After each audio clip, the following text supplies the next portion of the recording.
4:30, Republican presidential candidate Mitt Romney has wrapped up his European visits and is back home right now.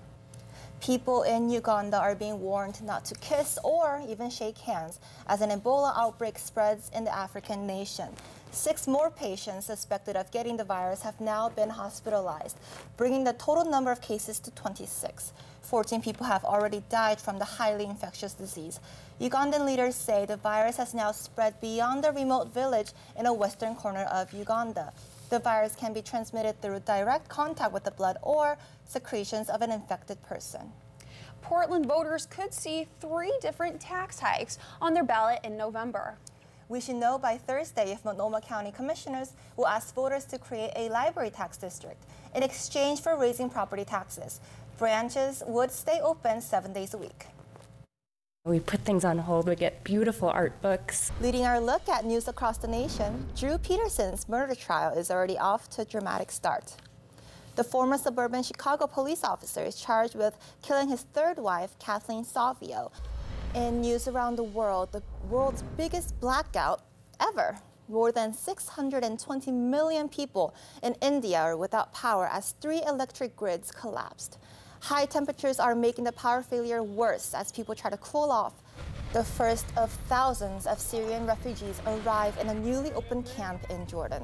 They are escaping 11 days of intense fighting in Aleppo, where the Syrian government is trying to wipe out rebel opposition.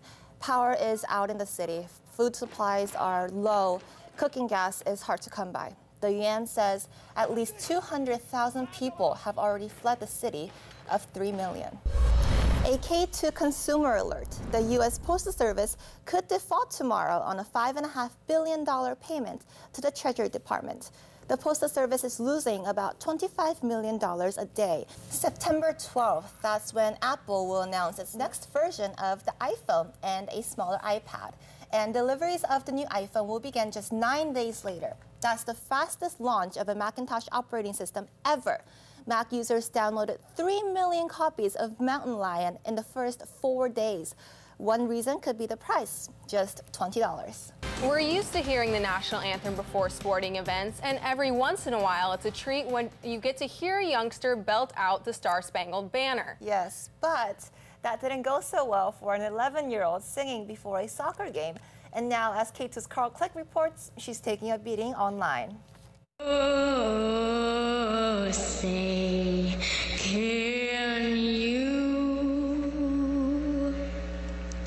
see? Did you hear what Lindsay Lohan did when she had to bare her breasts in her latest movie, The Canyons? According to TMZ, she was uncomfortable about the topless, steamy sex scene. So she asked all the guys shooting the scene to strip down to their boxers.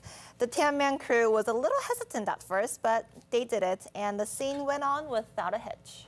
Those stories, plus we're learning about a data breach at Oregon Health Science University that may affect thousands of patients.